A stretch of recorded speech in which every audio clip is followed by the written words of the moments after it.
राम राम जय राजा राम, राम राम जय सीता राम, राम राम जय राजा राम, राम राम जय सीता राम, राम राम जय राम। सज्जनों नमस्कार, भक्ति उदय चैनल में आपका हार्दिक अभिनंदन है। आज हम अपने चैनल के माध्यम से आपको बाबा भोलेनाथ और माता पार्वती की एक लीला से अवगत कराने जा रहे हैं। तो दोस्तों, हम इस लीला को आगे बढ़ाएं, इसके पूर्व आपसे आग्रह है कि यदि आप हमारे चैनल पर नए हैं और आपने हमारे चैनल को सब्सक्राइब नहीं किया है तो कृपया हमारे चैनल को सब्सक्राइब कर लें तथा साथ ही बेल आइकन भी दबा दें ताकि हमारी अगली और उपयोगी वीडियोज़ की नोटिफिकेशन आपको समय पर मिलती रहे। दोस्तों, भारतीय चिंतन में लीला शब्द की परंपरा बड़ी प्राचीन है। कोई भी अचंभित करने वाला कार्य लीला कहा जाता है। प्रकृति और पुरुष अथवा शक्ति और शक्तिमान, लीला निरत एक ही ब्रह्म के दो अलग अलग रूप हैं और दोनों का परस्पर नित्य संबंध है। नित्य संबंध से उनकी लीला भी नित्य निरंतर चलती रहती है। लोक जीवन में किसी का सामान्य से अलग हटकर विशिष्ट आचरण लीला कहलाता है। महाकवि कालिदास ने अपने महाकाव्य कुमार संभव में तथा शिव महापुराण में महाशक्ति पार्वती और महाशक्तिमान परमेश्वर शिव की अतिशय मोहक लीला का बड़ा सुंदर वर्णन किया है। महादेव शिव को वर के रूप में प्राप्त करने के लिए महादेवी पार्वती ने बड़ा कठोर तप किया था, ये हम सब जानते हैं। एक समय जब महादेवी पार्वती कठोर तप कर रही थीं, उन्होंने अपने उग्र तप से तपस्वियों के भीषण तप को भी मात दे दिया था। परमेश्वर शिव को परमेश्वरी पार्वती की शिव भक्ति की परीक्षा लेने की इच्छा हुई। वह ब्रह्मचर्य के तेज से दीप्त युवा तपस्वी का लीला रूप धारण कर पार्वती के समक्ष उपस्थित हुए। जटाधारी ब्रह्मचारी शिव साक्षात ब्रह्मचर्य के अवतार की तरह दिखाई पड़ते थे। मृगचर्म और पलाश का दंड धारण किए हुए थे। अतिथि सत्कार में कुशल पार्वती जी ने आगे बढ़कर उस युवा ब्रह्मचारी की अगवानी की और विधि पूर्वक उसका आतिथ्य किया।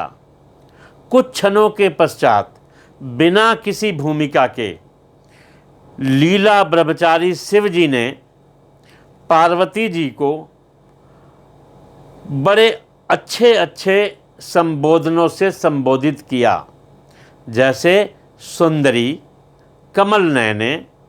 इस प्रकार के मधुर संबोधनों के साथ पार्वती जी की सुंदरता, उनके अलौकिक गुण, उच्च कुल और कठिन तप की बड़ी प्रशंसा की। उसके बाद उनके तप संबंधी कष्ट पर दुख और सहानुभूति भी प्रकट किया और फिर पूछा, हे पार्वती, तुम अब कितने काल तक तपस्या का कष्ट उठाती रहोगी? मेरे पास भी कुछ पूर्व संचित बहुत सारा तप है, उसका आधा भाग लेकर तुम अपने अभीष्ट वर को प्राप्त करो, अर्थात तुम अपने अनुकूल पति प्राप्त करो। मैं अपनी तपस्या का भी आधा हिस्सा तुम्हें दे देता हूँ, लेकिन मैं इतना जानना चाहता हूँ कि तुम्हारा अभीष्ट वर कौन है? तुम किसको पति के रूप में वर्ण करना चाहती हो? तब पार्वती जी ने अपनी सखी की ओर देखा। उनकी सखी ने उस लीलाधारी ब्रह्मचारी को बताया कि मेरी सखी पार्वती के वर भगवान शिव हैं। उन्हें प्राप्त करने के लिए जब कोई दूसरा रास्ता नहीं सूझा, तब उन्होंने अपने पिता पर्वतराज हिमालय की आज्ञा से तपस्या करने के लिए हिमगिरी के गौरी शंकर शिखर पर स्थित मयूरों से मंडित इस तपोवन में प्रवेश किया और आकर अपना तप आरंभ किया।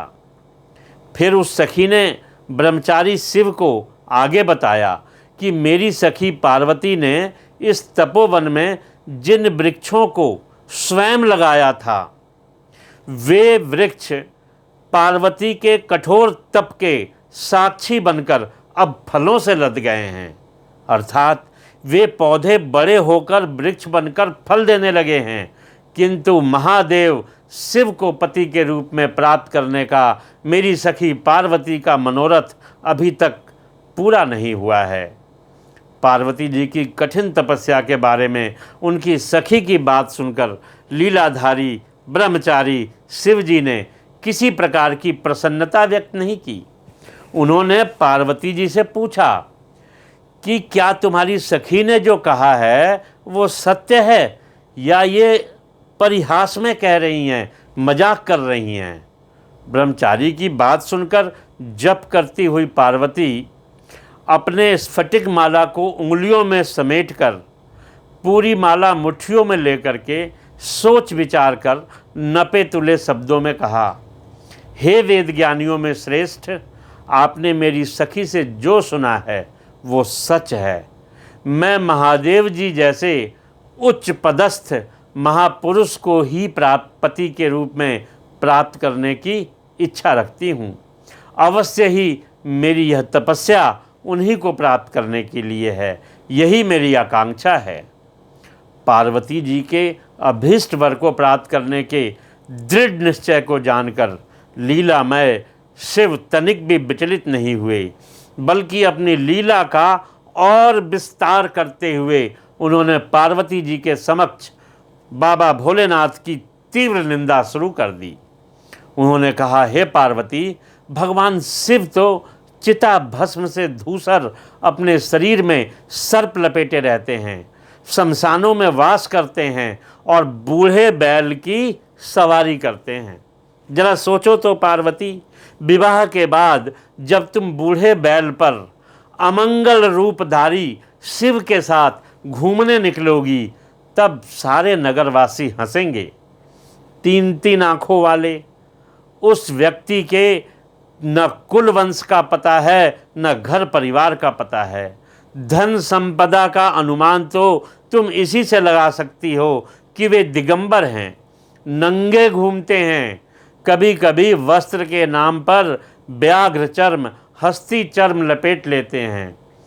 उस अशुभ व्यक्ति में तुम्हारा बनने की एक भी योग्यता नहीं है, फिर तुम व्यर्थ ही महादेव जी में क्यों आसक्त हो रही हो।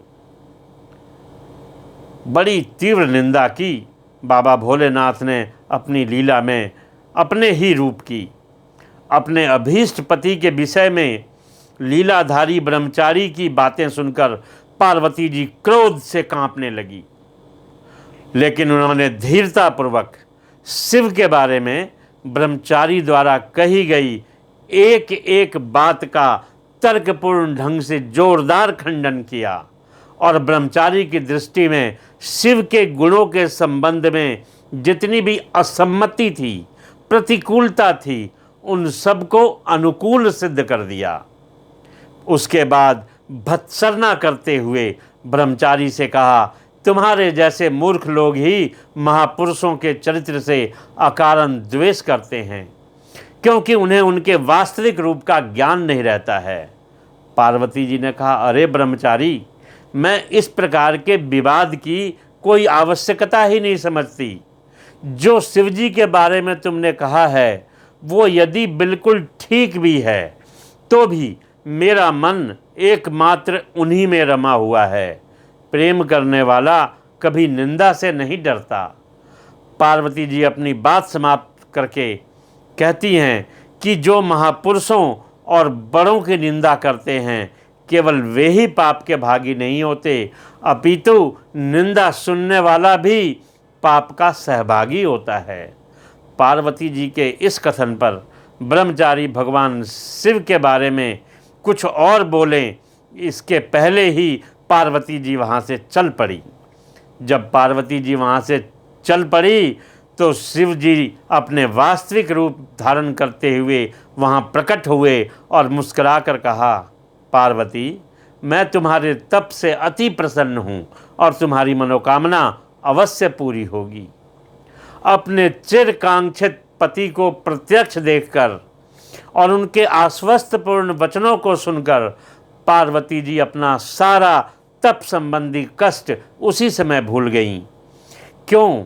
क्योंकि अभीष्ट फल की प्राप्ति से पूर्व प्राप्त दुख मुरझाए मन को फिर से हरा कर देता है।